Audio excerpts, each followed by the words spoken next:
The debate is almost over. In the next hour, MPs will vote on bombing Islamic State in Syria. In a stormy 10-hour debate in the Commons, there was tension, anger and heartfelt pleas. But tonight, it looks likely our politicians will vote to extend airstrikes. These women-raping, Muslim-murdering, medieval monsters, they are hijacking the peaceful religion of Islam for their warped ends. Public opinion is moving increasingly against what I believe to be an ill-thought-out rush to war. In the last few minutes, extraordinary scenes, the chamber cheering as the Shadow Foreign Secretary made his case for strikes.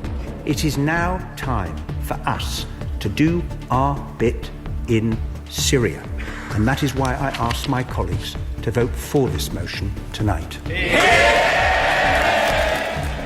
On tonight's specially extended News at 10, we'll be bringing you the results of tonight's votes, and our team of editors will be delivering their analysis as Britain edges closer to military action.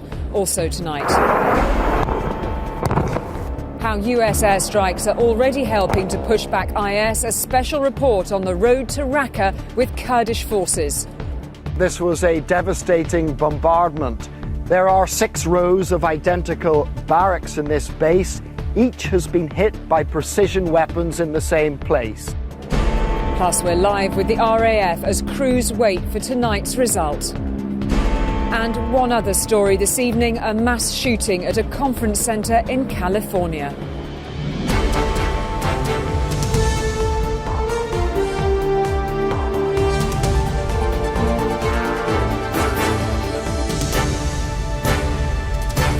This is ITV News at 10 with Julie Etchingham in Westminster. Good evening from Westminster. The arguing behind me here is over for now. The voting has just begun. Airstrikes in Syria against so-called Islamic State positions could begin within the next few hours. We'll have the result of the first of 2 votes, a protest vote, as soon as it happens. It is just a few minutes away. And then in this specially extended News at 10, we'll have the second vote, the one that will or won't commit Britain to deeper involvement in the war against Islamic State. Well, the debate has just ended. This is the live shot, as you can see, from a rapidly emptying chamber.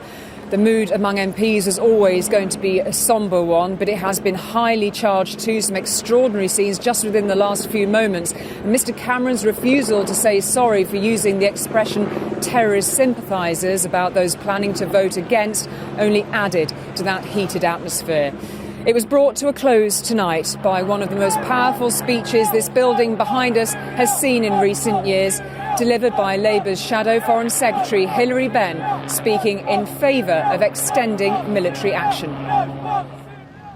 There are times when the people's representatives who sit in the House of Commons do what they were elected to do. First debate and then vote on a matter of some significance. Since 11:30 this morning, it's been one of those times. Order! The Commons chamber was packed, the schedule cleared to allow for more than 10 hours of debate before the decision, which is due within the hour. The question is this: do we work with our allies to degrade and destroy this threat? And do we go after these terrorists in their heartlands, from where they are plotting to kill British people? Or do we sit back and wait for them to attack us? And the group Islamic State, Mr Cameron now refers to by its Arabic name Daesh, sickens everyone, he said, including British Muslims. I know there are some who suggest that military action could in some way undermine our counter-extremism strategy by radicalising British Muslims. So let me take this head on. British Muslims are appalled by Daesh. These women-raping, Muslim-murdering, medieval monsters, they are hijacking the peaceful religion of Islam for their warped ends. But in what was an already highly charged debate, the Prime Minister was being asked again and again, 12 times in fact, about inflammatory remarks he made last night about those who oppose him. Should he not take this opportunity to withdraw the remarks that he is calling those who will not be voting with him tonight a bunch of terrorist sympathisers? I cannot identify a single terrorist sympathiser among that list. Will he now apologise for his deeply insulting remarks? I respect people who disagree. But there was no apology, not for those MPs who demanded one, nor for Jeremy Corbyn. If the Prime Minister now wants to apologise for those remarks, I'd be happy to give way to him to do so. It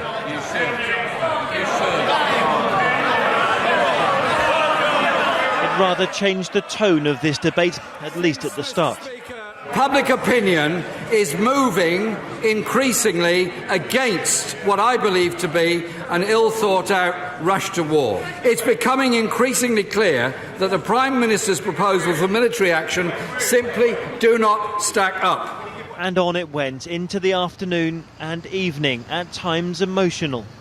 If you want to know what's really pushed me into the position where I feel we have, on balance, to back military action against Daesh, it is my personal experiences in the refugee camps this summer. And my Arabic interpreter said to me, that lad has just said to his dad, "Daddy, are ISIL here? Daddy, are ISIL here?" We need to protect people, our own citizens, now when there is a real and present danger to them. And not to do so would be a dereliction of duty. Let's not repeat the mistakes of the past. Let's not give the green light to military action without a comprehensive and credible plan to win the peace. It was a long debate in which MPs spoke with passion from all sides. Of course, what happened in Paris, we're all devastated by that. But to use that as the main reason to go into this extension is wrong. I invite the House to consider how we would feel and what we would say if what took place in Paris had happened in London, if we had explicitly asked France for support and France had refused. I remember a debate that I heard in this place when I was somewhere else. I was sitting in a forward operating base waiting to go to war in 2003. And I remember vividly the fear in my heart. More than once this evening, Jeremy Corbyn was attacked from his backbenches. I wish I had, frankly, the self-righteous certitude of the finger-jabbing representatives of our new and kinder type of politics. Meanwhile, David Cameron's evidence was mocked from his side. Instead of having dodgy dossiers, we now have bogus battalions of moderate fighters. And wrapping up for Labour tonight, the Shadow Foreign Secretary with a different view to that of his leader. My view, Mr. Speaker, is that we must now confront this evil. It is now time for us to do our bit in Syria. And that is why I ask my colleagues to vote for this motion tonight. And after that, this extraordinary, unprecedented moment. And after the long debate, the vote. Well, let's take you straight back to our live shot from inside the chamber. As you can see, this is the first amendment vote, really rejecting the motion put forward by the government. And MPs have gathered pretty rapidly back in the chamber. We're keeping a very close eye on that. Let's cross now to our Deputy Political Editor, Chris Shipp, who's in the lobby. And you've witnessed an extraordinary day, like many of us can remember, really, Chris. But it does seem inevitable that in the end the government will win this. Yeah, quite an extraordinary day here, Julian. As you've just been saying, those MPs are filing back into the chamber after voting on an amendment. So this vote coming up is not the key vote. This is the amendment rejecting Mr Cameron's motion. But yeah, quite an extraordinary day. And I don't think there's much chance that Mr Cameron will lose this tonight. I spoke to one of the key Tory rebels, if you like, one of those who will not support Mr Cameron tonight. He said to me he'd be happy if they get to 15. Now, remember, to put that into some sort of context, back in 2013, when the Commons rejected the votes to attack President Assad's regime, the Tory numbers were around 30. So it'd be more than offset by those members of the Labour Party, the DUP and the Lib Dems who will support Mr Cameron tonight. But, you know, it's worth reiterating those quite extraordinary scenes after Hilary Benn wrapped up for Labour this evening, and MPs on all sides, many of whom were on the Conservative benches, were clapping, applauding and standing up to salute him. OK, Chris, for the moment, thank you. And, of course, I know you will keep a very close eye on all the latest developments outside the Commons tonight, and also waiting for those results as the rest of us gathered here. Many protesters gathering from various groups, mainly from Stop the War Coalition. They've been putting their views across to MPs inside, and we will be catching up with some of the protesters later as well. But first, the success of any RAF airstrikes in Syria in defeating Islamic State depends, as the debate here has made clear, on Syrian opposition forces on the ground. Groups like the Kurdish YPG militia already getting aerial support, bombs and missiles, in other words, from other coalition air forces. Our senior international correspondent, John Irvine, accompanied one militia unit in northern Syria. His extraordinary insight into their campaign contains distressing images. Hit it, shouts the Kurdish commander as his men open fire on the lorry bomb. IS has no more potent weapon, but our allies stand their ground. They shoot the driver and the attack comes up short. But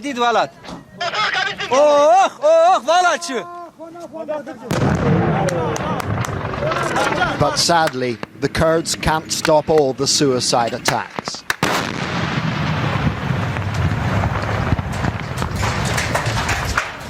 Two of their number were killed in this one. As boots on the ground go, they might not look like much, but the Syrian Kurds, known as the YPG, are by far the most dependable friends Britain has got here. We've just spent several days with them as they've consolidated recent advances and defended their front lines. It's a lonely drive to their furthest flung base down south, about 30 miles short of Raqqa. Not long ago, this territory was part of the self-proclaimed caliphate, and so we avoided many roads because of the threat of booby traps. Shortly after making it to this position, it became clear that the Kurdish fighters had had a busy morning. This is as far as the Kurds have advanced. ISIS positions are about 2.5 miles that way. Here lie the bodies of a dozen ISIS fighters who tried an assault on this Kurdish position earlier today. Two of them are wearing suicide vests. ISIS had mounted a sneak attack using early morning fog as cover, but they were spotted in time. The Kurds killed them all and suffered no losses on their side. It was striking how young they all were, both those lying on the ground and those standing over them. We'll just leave Johnny Irvine's report there and go straight to the chamber for the amendment vote results. Thank you. The ayes to the right, 211. The noes to the left, 390. So the noes have it, the noes have it. Unlock. The question is the main question, as on the order paper. As many as are of that opinion say aye. Aye! Of the contrary, no.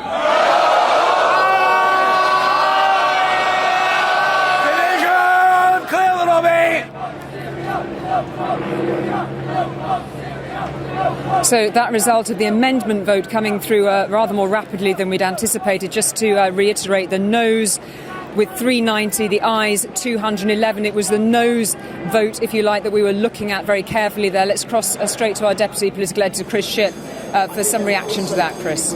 Yeah, Julie, remember, this was the amendment that was put forward by one of the key Conservatives who was never going to support this, called John Barron, also by the SNP's Westminster leader Angus Robertson and the Green MP Caroline Lucas and plenty of others. This amendment was specifically ruling out military action. In fact, I'll read a bit of it to you. It does not believe that the case for the UK's participation in the ongoing air campaign in Syria has been made and consequently declines to authorise military action in Syria. In other words, MPs have just rejected that motion.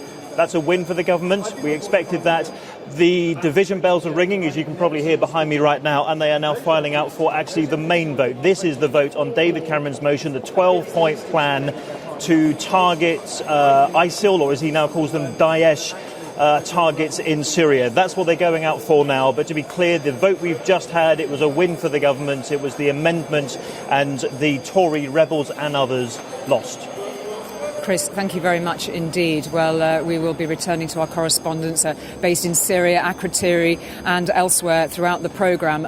But we can speak now whilst we anticipate the key vote of the evening.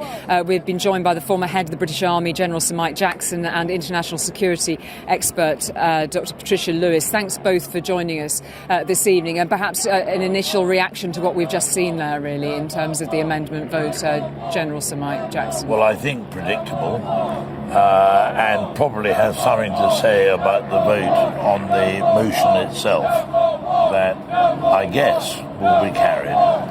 There's no doubting the strength of feeling around this subject tonight, Dr. Lewis. What have been your thoughts at the end of this extraordinary day, and indeed the case that the government has put forward on which they'll be voting? So I've been very impressed with the standard of the debate and the thoughtfulness in which members of Parliament have approached it, the respectfulness that I've seen from all sides on the whole, and I think in the way in which the British public have engaged in the debate, because I think they realise it's more than just about airstrikes in Syria, it's about the future of the way this whole conflict in the Middle East is going to unfold. But I suppose in the first instance, General Sir Mike Jackson, it is about airstrikes, isn't it? And what do you make of the motion that the government has tabled on this? What do you make of their proposition? Well, it was very carefully drafted. It took succour from the passing of the UN Security Council resolution. In military terms, it is not a great step. I mean, that sounds, with all of this going on, that sounds perhaps a little downbeat. But the proposal is to extend what we're doing against ISIL in Iraq across the border, which is not recognised by ISIL itself. That's what it boils down to. But Dr. Lewis, fundamentally people will be asking, does it make Britain a safer place tonight or not? We won't know that. It's impossible to say. I mean, there are risks with inaction, there are risks with action. One of the important things that the General said is that we must really look to the UN Security Council resolution. This was hard won. We had the agreement of Russia.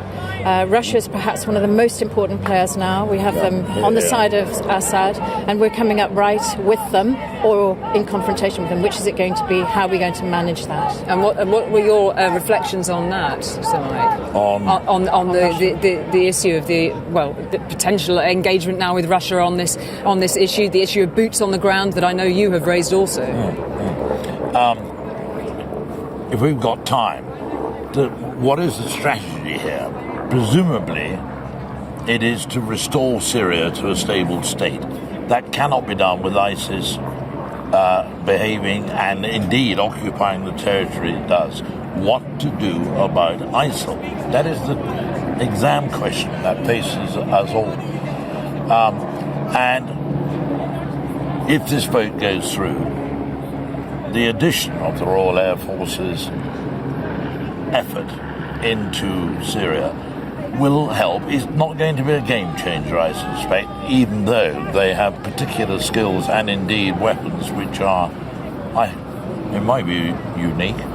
But beyond that, there has to be a construct, a diplomatic construct, which includes Russia, however difficult that's going to be, in order to get it right after ISIL is defeated. And what about this notion that there are groups on the ground that could help once the airstrikes have taken place, if indeed that is what they vote for tonight? So I think it's extraordinarily difficult because these groups on the ground are nowhere unified.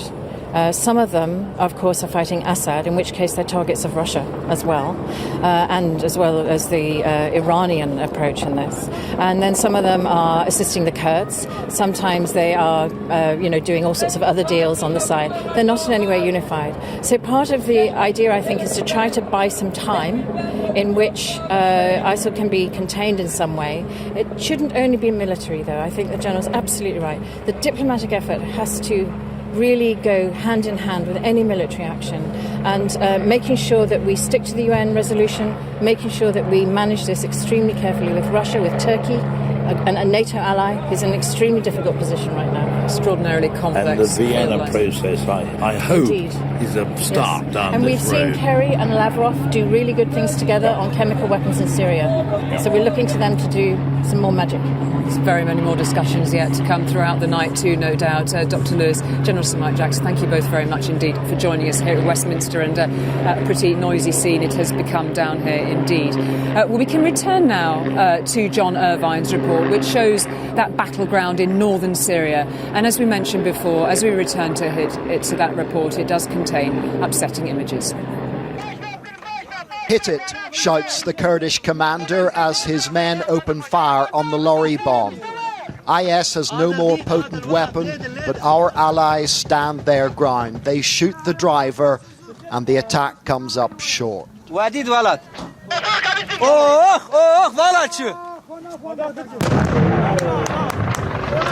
But sadly, the Kurds can't stop all the suicide attacks.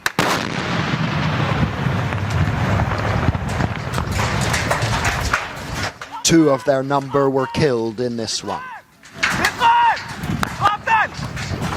As boots on the ground go, they might not look like much, but the Syrian Kurds, known as the YPG, are by far the most dependable friends Britain has got here. We've just spent several days with them as they've consolidated recent advances and defended their front lines. It's a lonely drive to their furthest flung base down south, about 30 miles short of Raqqa. Not long ago, this territory was part of the self-proclaimed caliphate, and so we avoided many roads because of the threat of booby traps. Shortly after making it to this position, it became clear that the Kurdish fighters had had a busy morning. This is as far as the Kurds have advanced. ISIS positions are about 2.5 miles that way. Here lie the bodies of a dozen ISIS fighters who tried an assault on this Kurdish position earlier today. Two of them are wearing suicide vests. ISIS had mounted a sneak attack using early morning fog as cover, but they were spotted in time. The Kurds killed them all and suffered no losses on their side. It was striking how young they all were, both those lying on the ground and those standing over them. During our time here, there's been the reassuring presence of American firepower at about 14,000 feet. Coalition jets circle the area, sticking to a predetermined flight path known as the racetrack. They leave it when spotters call them in to do things like this. Much of the debate about whether the RAF should join this fight has focused on the limits of air power. And while it might not be sufficient to liberate strongholds like Raqqa or Mosul, here in the open plains that make up most of this area, it has been brutally effective.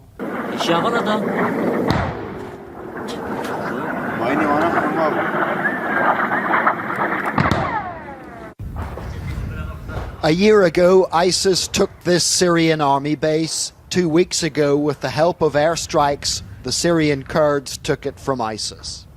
Patently, this was a devastating bombardment. There are 6 rows of identical barracks in this base. Each has been hit by precision weapons in the same place. It's no wonder the fighters of ISIS were forced to retreat from here. In the nearby town, this was the ISIS Sharia court, where sadism masqueraded as justice. Next door, the jail, with a ready supply of body bags for after sentencing. It was an offence for women not to cover up completely. This poster claimed they were radiant when they did. It's a look Kurdish women fighters do not approve of. But then the YPG is the polar opposite of IS. Instead of enslaving women, they empower them. The Kurds believe in a secular, free society. Back at the forward outpost, they've been burying the IS dead. There's no time or desire for ceremony. We spoke to the Kurdish fighters about air power and the prospect of the UK joining in here. The commander said his men loved the warplanes and that British participation would be great because IS was the enemy of all civilised people. If the UK does enter the fight against IS in Syria, we will be helping those who admire us and share our values.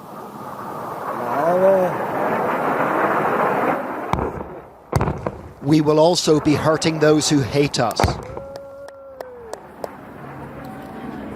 Well, let's take you straight now to the House of Commons and that live shot from the chamber. As you can see, it is filling up rapidly. We can speak to Chris Shipp, our Deputy Political Editor, and this seems to be coming round very quickly. Chris, just talk us through it. Slightly quicker than we thought, actually, Julie. Let me give you some information on that amendment what we had just now. I am told that 60 Labour MPs supported the government on that amendment. That's the sort of number we were expecting to side with the motion tonight supporting action against ISIS-Daesh. They are filing back into the chamber now.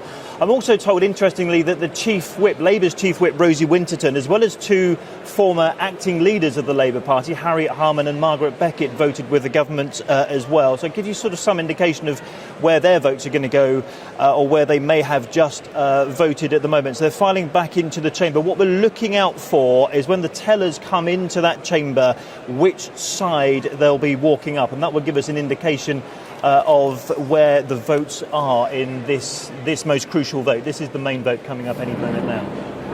And it could hardly have been a more emotional day, really, Chris. I mean, it's been just even within the last hour. The speech that we heard from the Shadow Foreign Secretary, Hilary Benn, is something that will be talked about long after this vote. Yeah, I mean, you saw those extraordinary scenes at the end there when Hilary Benn was applauded, something you don't see in the chamber very often. Applauded, by the way, on all sides, particularly on the Tory benches. He spoke in that speech of how in ISIS-controlled territory, men have been thrown off the fifth story of buildings. He spoke of how mass graves have been found in Sinjar. Yazidi women, he told MPs, that were deemed too old to be sold as sex slaves. It was a really powerful speech. It was heartfelt. In fact, I was speaking to Hilary Benn's assistant a few moments ago, who said he wrote most of that speech this evening while sitting on the front bench during the 10.5 hours of the debate as it's been going on. So I think a huge number of people will be talking about that particular speech and how he's handled it.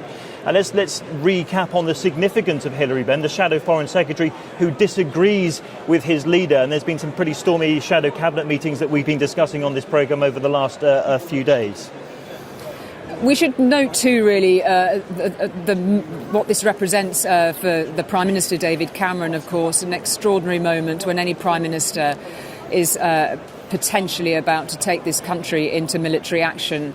And he's been through a Syria vote before too, of course.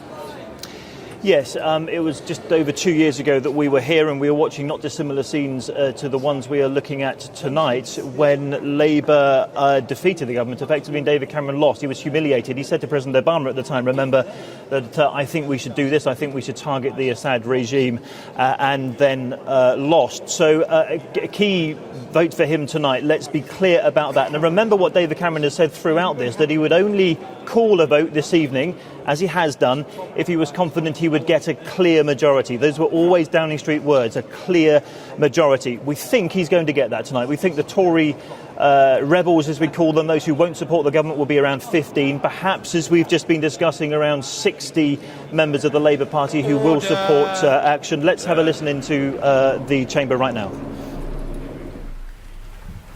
The ayes to the right, 397. The noes to the left, 223. Thank you. The ayes to the right, 397. The noes to the left, 223. So the ayes have it. The ayes have it. Unlock. Julie, have you heard that, I'm sure?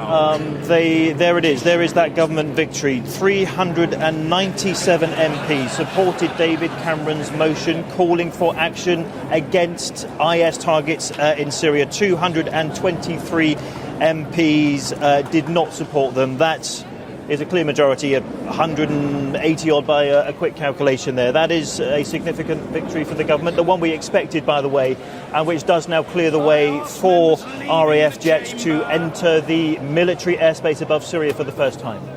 Yes, and there'll be very many people across the country, of course, watching this with great interest. It will have been a matter of debate in homes and houses across the country, but of course within those military families who now be contemplating what that may mean for their sons and daughters. Well, let's take the results of that vote again and just reiterate: the ayes 397 for the government, voting for the government's motion, the noes 223.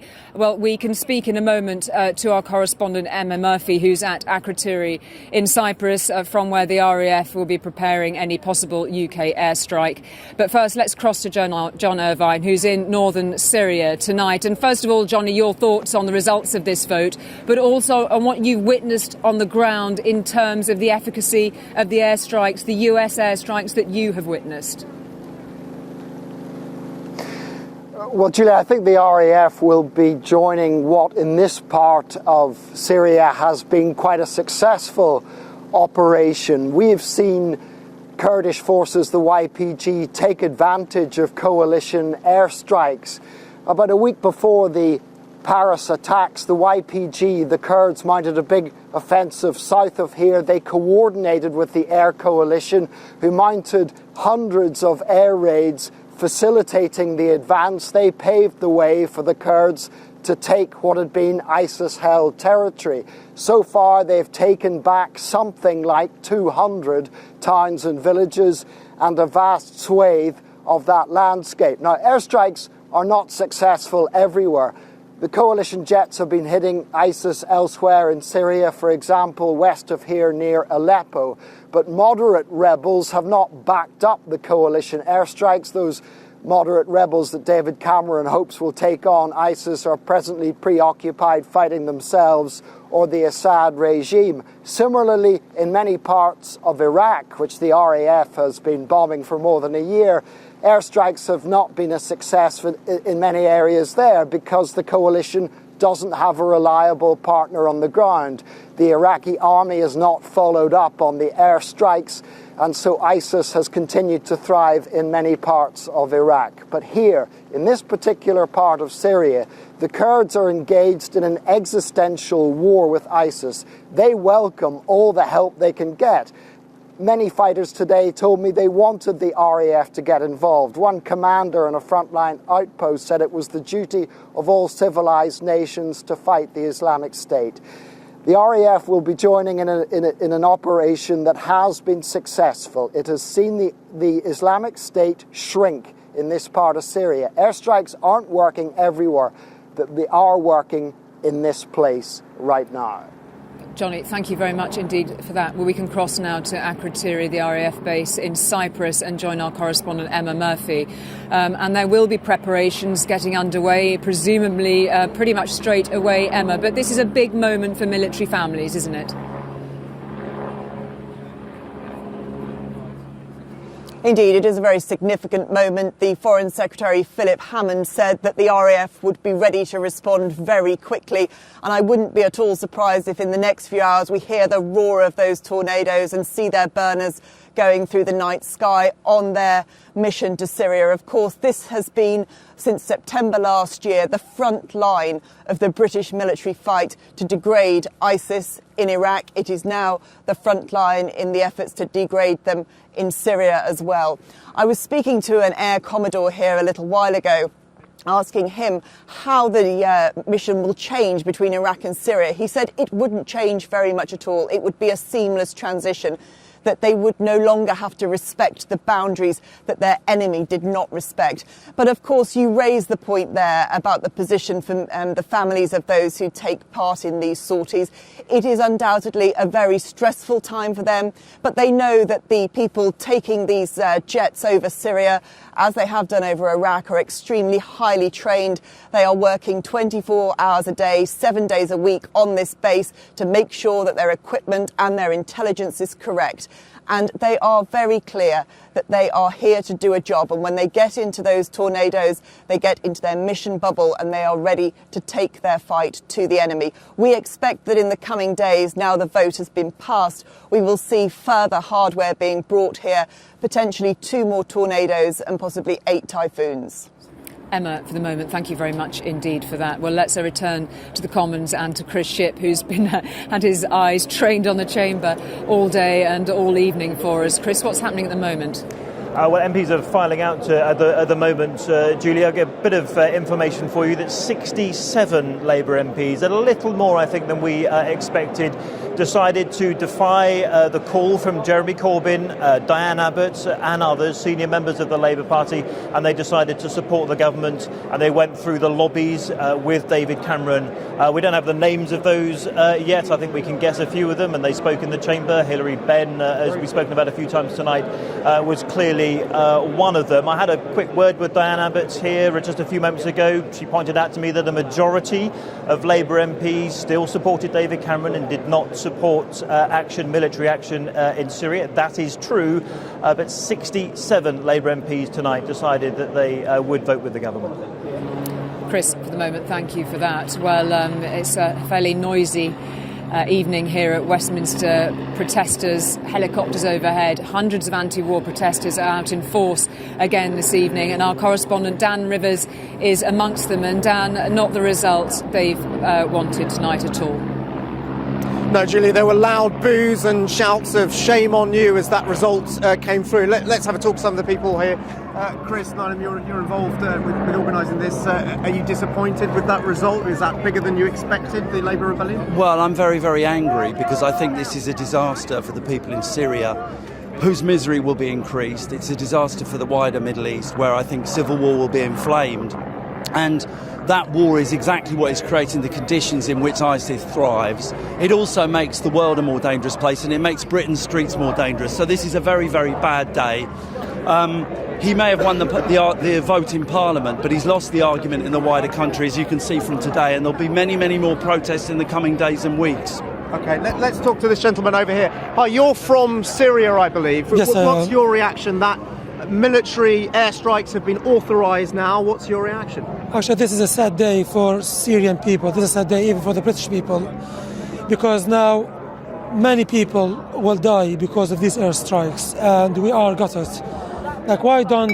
You don't think this will help to defeat ISIS? No, that won't. Actually, that will make ISIS stronger. That will drive many people to be radicalized and maybe join ISIS.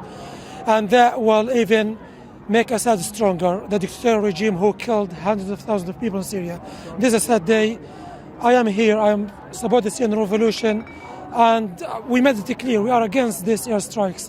And these airstrikes won't... You're worried about your family as well? My family in Manbij city. Manbij is controlled by ISIS. And I am obviously scared for their safety. Can David Cameron guarantee the safety of my people? Can David Cameron guarantee the safety of the civilians in Syria? OK, well, we'll have to leave it there. Thank you. Just time for one more chat to both of you ladies here. Hi.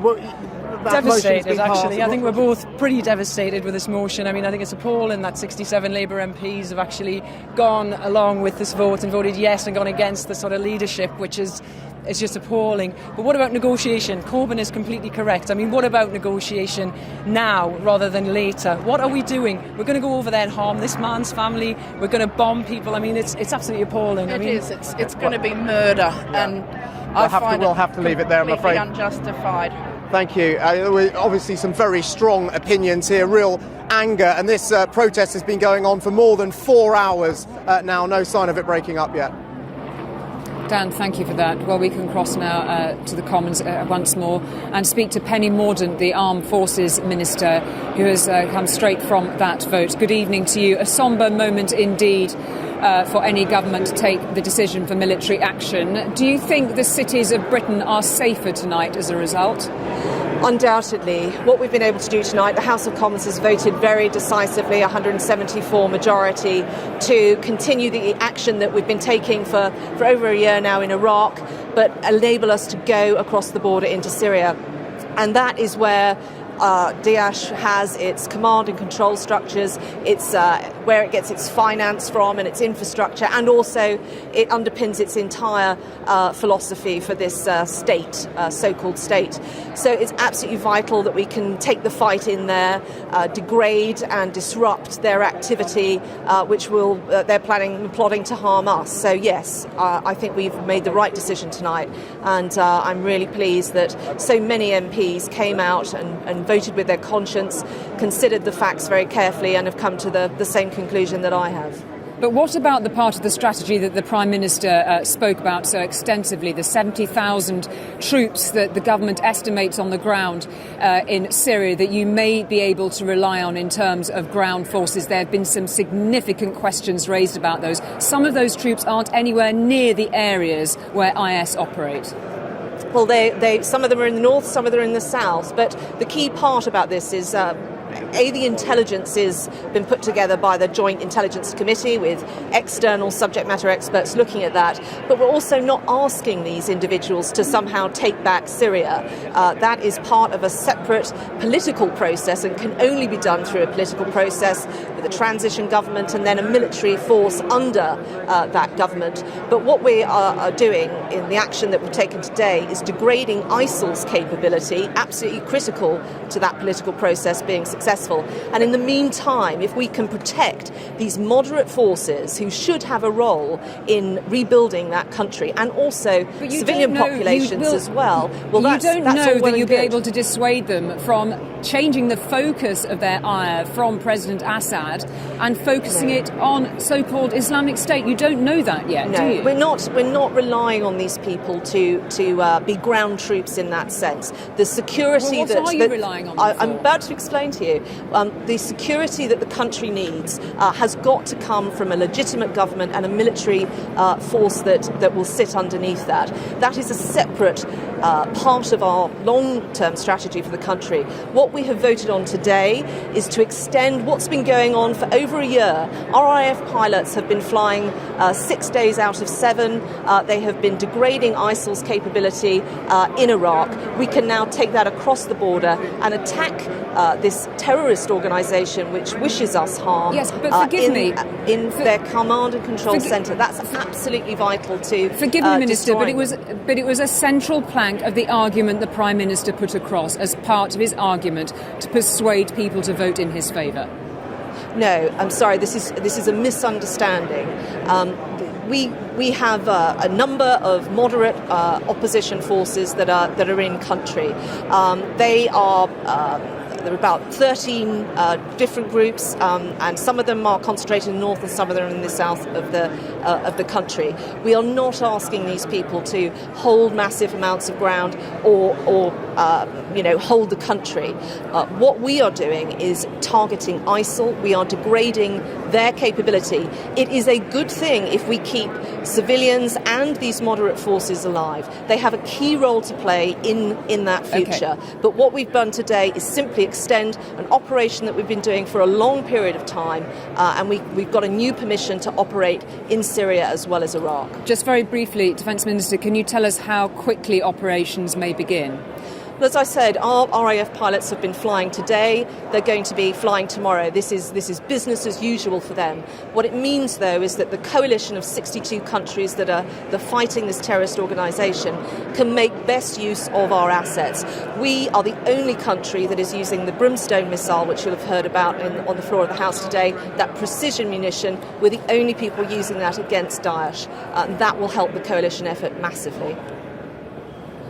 Penny Mordaunt, Defence Minister, thank you very much indeed for joining us this evening on the special edition of News at 10.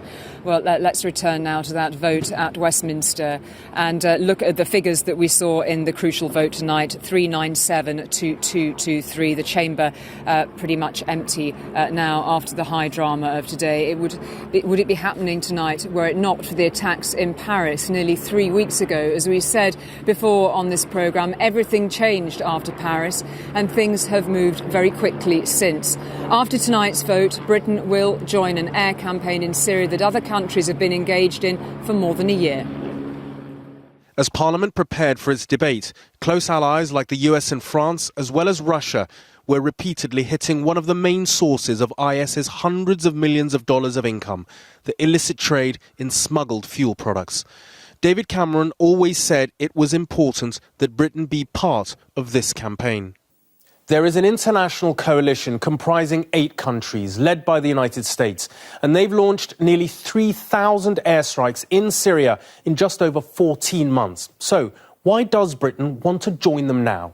Following the attack on Paris last month, the French government called on Britain to take the fight to the very heart of ISIS.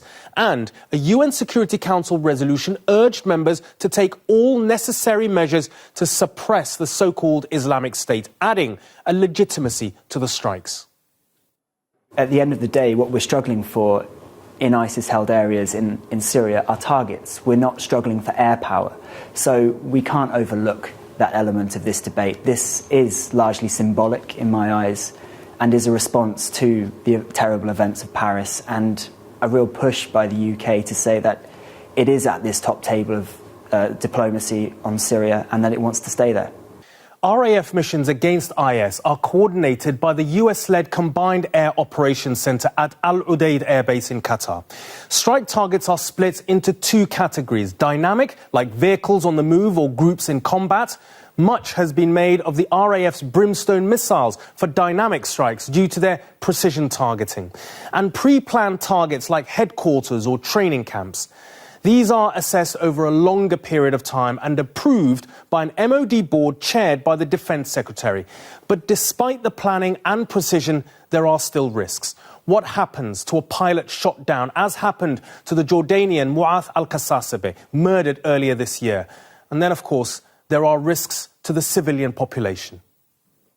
There is, with any airstrike, whether it's precision airstrike or not, there is a risk of casualties. As I said, Raqqa has some 200,000 inhabitants, so the risk of civilian casualty is there. And there is a risk that the strikes will put further strain on a population that is barely able to exist anyway.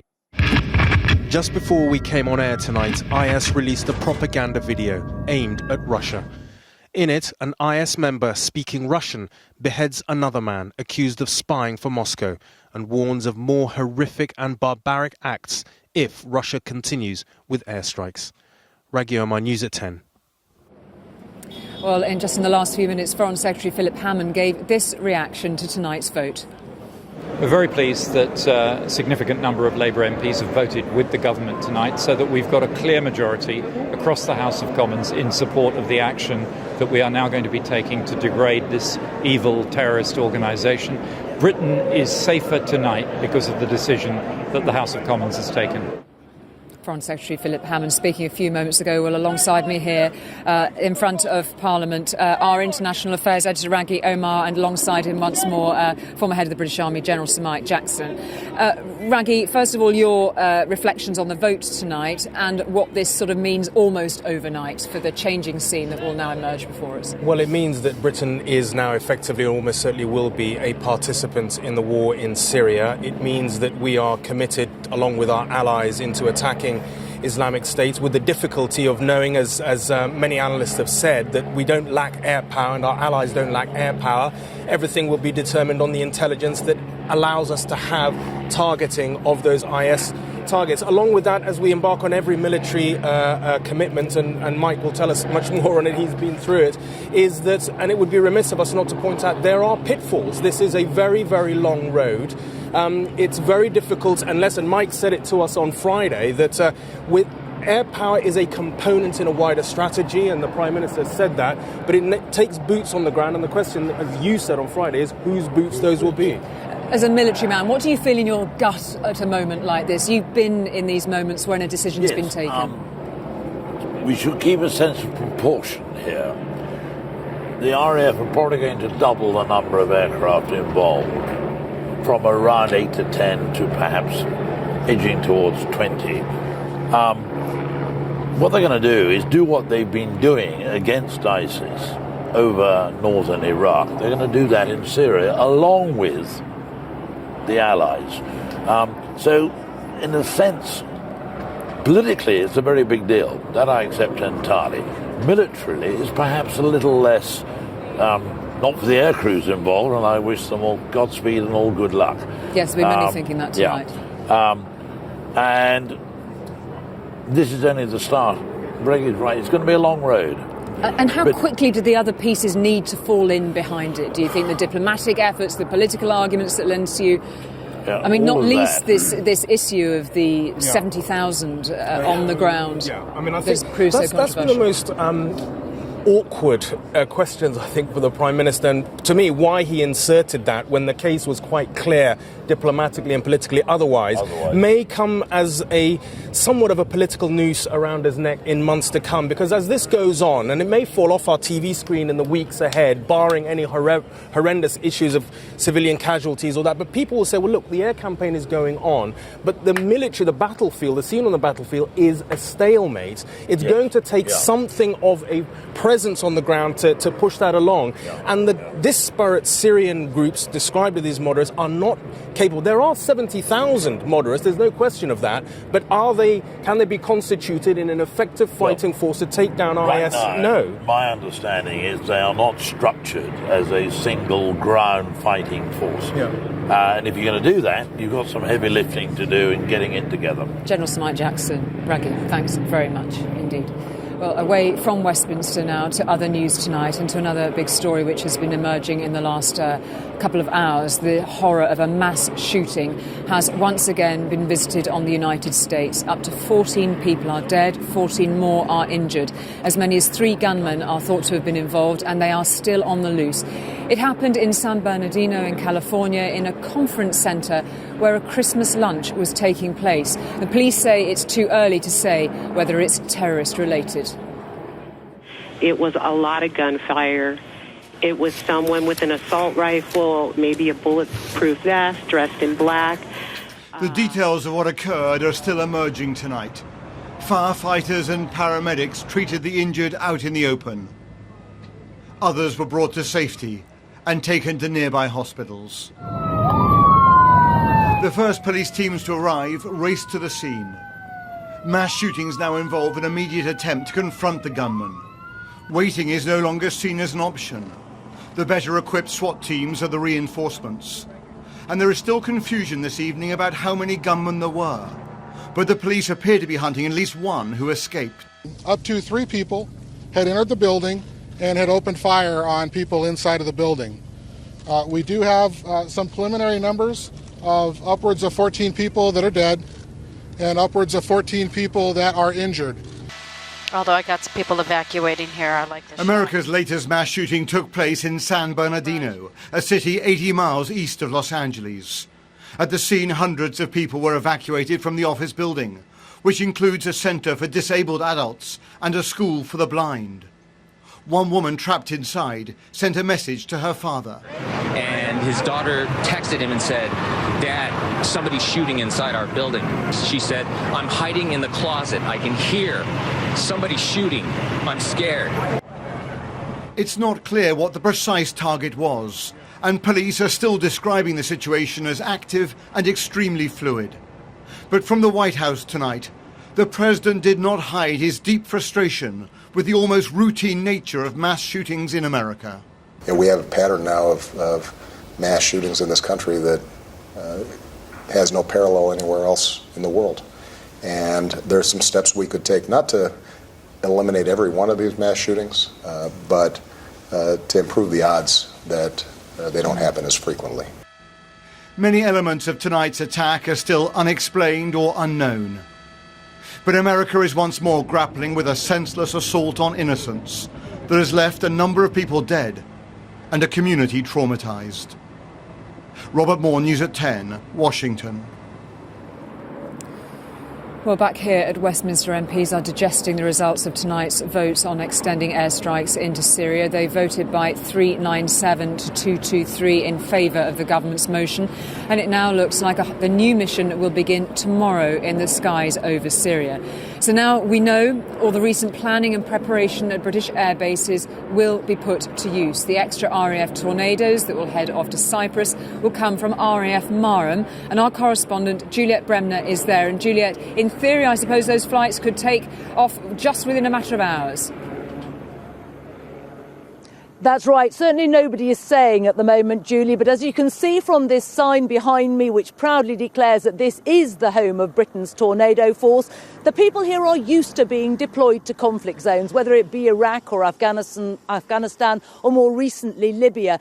They will have been anticipating they may be asked to go and boost the numbers. But as always, military chiefs, RAF bosses here, reluctant to say they're preparing until that political decision comes. Well, we have it now, and both here and up in Lossiemouth, where the typhoons are based, they will be getting ready to go.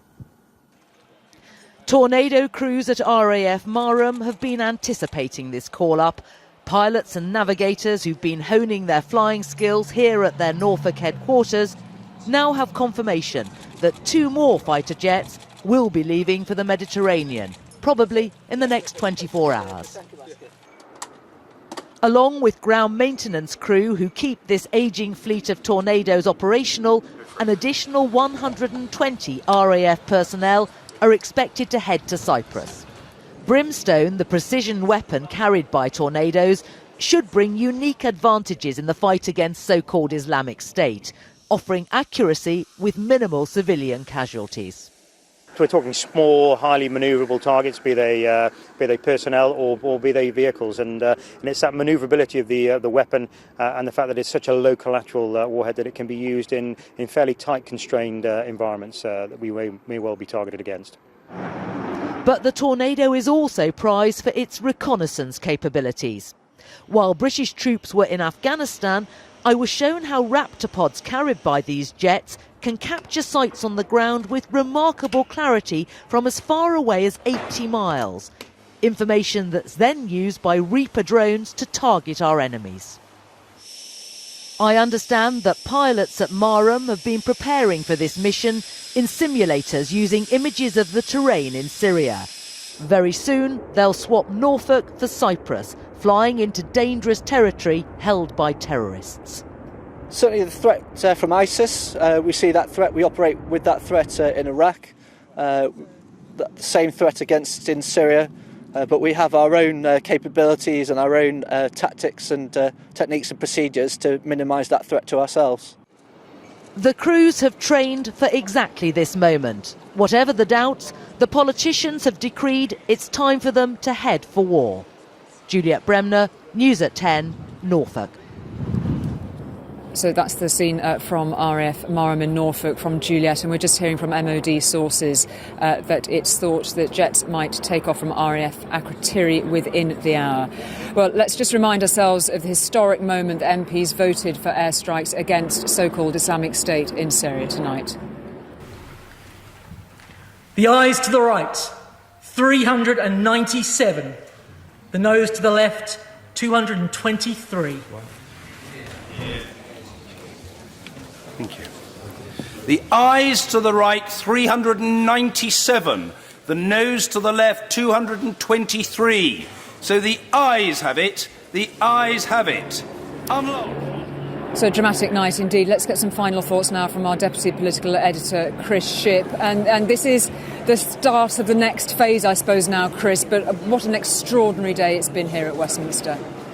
It has, Julie, and actually this debate really got better as the day went on. It started off in a very bad-tempered fashion as MPs repeatedly asked David Cameron to apologise for the remarks he made last night when he accused those who were not going through the lobbies with him of being terrorist sympathisers. That brought out a lot of anger. I suspect more Labour MPs may well have joined him had he not used that expression. But it was a debate which got better and culminated in that heartfelt speech from Hilary Benn, where MPs from all sides were applauding him. Some MPs were suggesting tonight that we've just seen a speech from the next leader of the Labour Party, but that's perhaps one for another day. We heard from MPs who were former members of the military and spoke of how they were scared when they were about to be sent off to fight in Iraq in 2003. We had MPs, Tory MPs, who were openly mocking David Cameron for the paucity of his evidence, and also Labour MPs in front of Jeremy Corbyn who were criticising him for the way in which they have been put under pressure online and elsewhere for their decision to support this action. So quite extraordinary scenes here today. And when do you suspect we might hear from the Prime Minister again? There are a whole host of new questions, of course, as soon as this vote went through. Yes, absolutely. I mean, the Prime Minister's gone back to Downing Street and he will be liaising with the Defence Secretary tonight about what happens next. As we heard earlier, the jets, RAF Tornadoes, may well be taking off from RAF Akrotiri in Cyprus. Others, the Typhoons, based at RAF Lossiemouth, will also be joining them any moment now. And they will be, for the first time, flying in the skies above Syria, looking for targets. They have been flying above Syria, our jets have been flying above Syria for some time, actually, looking for reconnaissance. But this is the first time they'll be looking to target IS in Syria. Chris, great to get your expertise today. Thank you very much for that. And that is just about it for tonight. Tom is back tomorrow night. Over on our website, you can follow the ongoing reaction to tonight's votes and any military movements, of course. So one of those great parliamentary events of great national importance has ended with the backing of the government sought to extend its war efforts against so-called Islamic State. In the chamber where, through history, prime ministers have made their case for combat, arguments that cross party lines raged through 10.5 hours of debate. 108 different voices were heard to reach one decision, that the RAF will now fly over Syria to try to defeat Islamic State. From the whole of the News at 10 team here at Westminster, good night.